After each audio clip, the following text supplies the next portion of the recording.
All right, it was a good weekend for our team. Obviously you're going out there playing a really good opponent. First time on the road with our group, and I thought, Friday we got to our game right off the bat, and we were able to stay with it. And it doesn't always go in the net for you. Fortunately we were able to score early, and I thought we did a lot of good things in that game. And then, the next night was a big time opportunity. You knew they were going to be better and sharper, and they definitely were. And I thought we did really good stuff in that game. We had a 2-goal lead there in the third, and obviously we give up the shorty, then they score late, and the building really got loud. And great experience for our guys to play in that type of atmosphere. And then overtime was pretty exciting hockey there, right? And even if you go back on the clip, it's not just.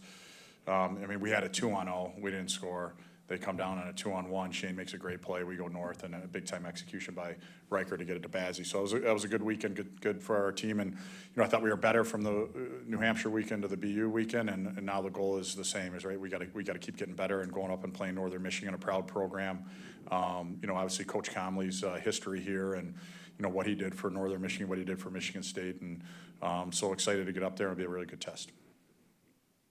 I know you always want your players to stay not too high, not too low. Obviously this weekend, a pretty big high. So how do you kind of manage those emotions and expectations going into this weekend? Yeah, I think it's just you're trying to instill that mindset, right? And we got good leadership, but it's not about results. It's about playing good, and it's not how you are now. It's about getting better. And every day we practice. We know we got to continue to get better. We got a lot of stuff to keep working on, and tuning out noise. I think that's important, right? As I've said it before, but there's noise when you're good, and there's noise when you're bad, and neither one of them are good. And let's not worry about what anyone else thinks of us. Let's worry about getting better. And the guys have done a good job so far. It's early, but buying into that. And so, yeah, that'll be our approach here, right? Is we know we respect everyone we play. We fear no one, and it's all about the next practice, really, right? So we got another practice tomorrow, then we'll get on the road Thursday.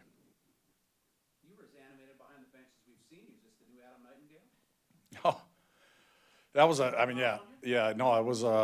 that was a crazy finish. I was excited for the guys because it would have been easy to melt, the way that we had done so much good in that game, and then we give up the shorty, and then they score.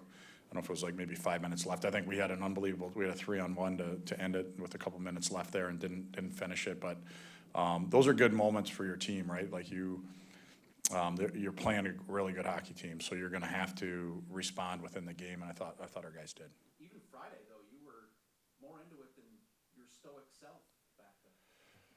I couldn't tell you. I don't analyze whether I'm what I'm doing, but.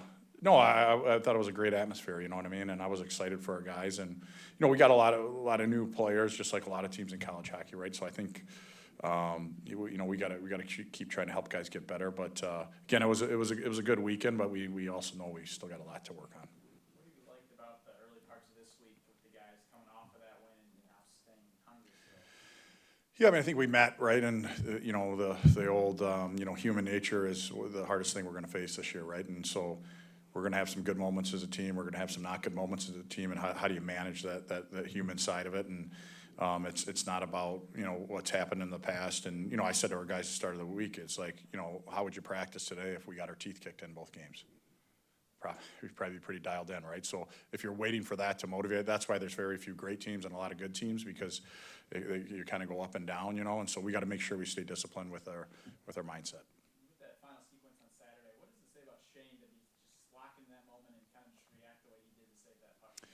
Yeah, I think when you watch it all back, right? We had again, he sprinted up the ice on a 2-on-0, and then he stopped at the net, was detailed. He sprinted back and stopped at the net, and was able to save it. It was going to go in the net, and I think that was one of the areas Shane needed to grow, right? Is his stamina, and he's done a great job. You can tell already he's got more jump, later in a shift, and. That's a culmination of a ton of work to come down to. That's our sport, is like it's just small little moments, right, that you got to try to master, and obviously he did a heck of a job for us. Give us an idea what you think play's going to be like this weekend. Well, I think it'll be a great atmosphere. It's a storied program. I think Schicker does a great job. They got a great coaching staff. It's going to be super competitive, in a tough environment to play in, right? And so again, we put them on the schedule for a reason, right? We respect them and respect their program and the atmosphere. And so I think it's a really good test for our group, you know, and another opportunity to go try to figure out how to play good on the road. You had a hard time scoring goals against them in the GLI too. Yeah, no, that was a tight game for sure. So our guys remember that, you know, and I think our guys do a great job of really when you're going into the weekend, we're so consumed with ourselves, right? We want to go out and try to play and master how we need to play. And obviously we do our homework on our opponents and we're going to study up on them. But at the end of the day, we got to go out there and play our best regardless of who we're playing. And that's the goal going into the weekend. Give us your best memories of Marquette personally. What's this town mean to you? A lot, yeah. Geez, I moved away there my junior year. You know, I was trying to be a hockey player, but I hadn't hit puberty, and I got an opportunity. I moved away to play on a midget AA team there, which really I don't think anyone's really ever done, you know. And I give my dad credit.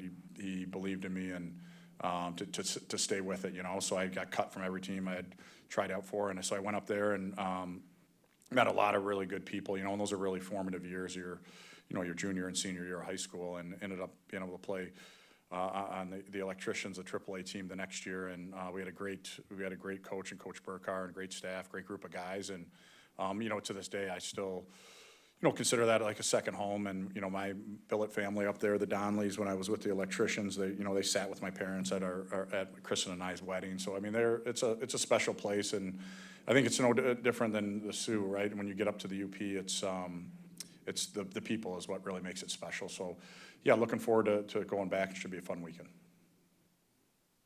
What did you think of the team's penalties this weekend? Like, obviously, you killed a lot of them. Yeah, I mean, we talked after Friday's game, you know, like I think, you know, a couple of those penalties we took, you know, you're sticking up for your teammate, and like I'm a huge fan of sticking up for your teammate, and I think we play a sport where you can't let people take advantage of you, but you can't do it at the cost of the team, right? So you gotta understand taking a number and the time and in place, right? So you never want to take that emotion out of players, and you got to play with that. That's part of what makes a lot of our guys special, is you got to play right on the edge. And but I thought our penalty kill did a great job. And you know, long term, you know, I've said this. Our goal isn't to be the least penalized team in the country, right? I think if it's an easy thing to say, oh, we're disciplined, we don't take penalties. I think you got to play right on the edge, you know, and our job as coaches is to get them right to that edge, and you got to understand it's gonna go over the edge, and so then you got to have a good penalty kill and a good goalie. So, you know, long term, we're not looking to, like, you know, take a ton of penalties for sure. And there's difference, right? The lazy penalties where you're not moving your feet and you're hooking guys, those are ones we have issues with. Hard penalties, you know, I look at Caden Lidstrom's hit against New Hampshire, right? Ref came up to me after, totally clean hit. I mean, those are ones you're gonna kill off, right? The guys on the bench understand. The ones that are lazy penalties, they end up seem to find a way to get in the back of your net. So all in all, you know, definitely want to clean it up, but we also want to play the game aggressive. What's the biggest thing that you think you found out about the team this weekend? Well, I liked, you know, I think we saw kind of how we need to play, you know what I mean? And you can talk about it, and we practice it, and then when you get out there and you're on the bench, you can see the guys believe and hope, you know, if we can stay with this, we got a chance to be a pretty good hockey team. And, you know, I thought our ability to not panic, you know, and again, you're on the road. It got really loud in there.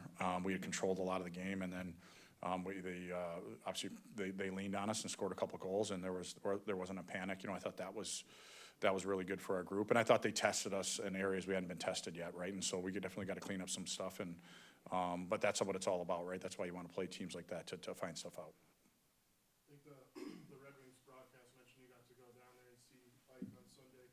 How do you think he's adjusting to the NHL, and how important is it for you or to you to stay in contact with those former players who come through?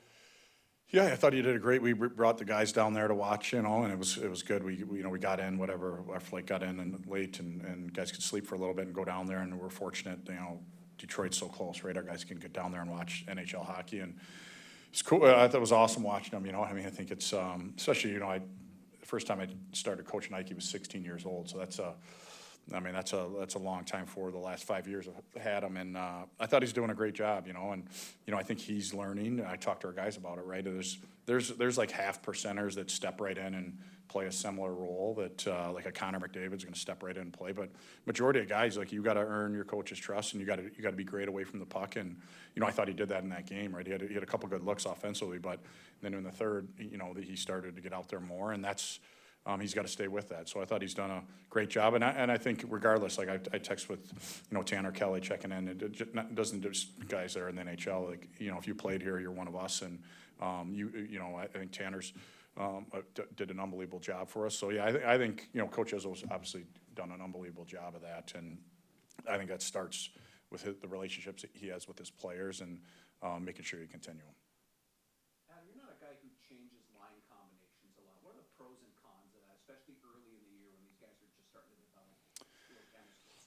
Yeah, I think I've always, you know, I think you change when you feel like maybe things are stale. I've never felt like it's gotten that way here, you know, and I think sometimes when you change lines, you're just throwing them in a blender to see if it works. I don't really believe in that. Like, I think if you look at our New Hampshire game, I thought we played pretty good at the first night, right? Obviously, the puck didn't go in for us, but I think sometimes you change the lines, you're sending the message to the guys that the reason we didn't have success is because we didn't have the lines weren't right. I wasn't playing with the right guy. Where you know, we just got to go out and execute better, and we got to go play better. And you got to give it some time too for guys. Our season's not that long game wise, so I think you need some time to figure out if something's really working. And doesn't mean that we're not going to ever change, right? We're going to do what's best for the team, but I do think if you can find some consistency, it's valuable.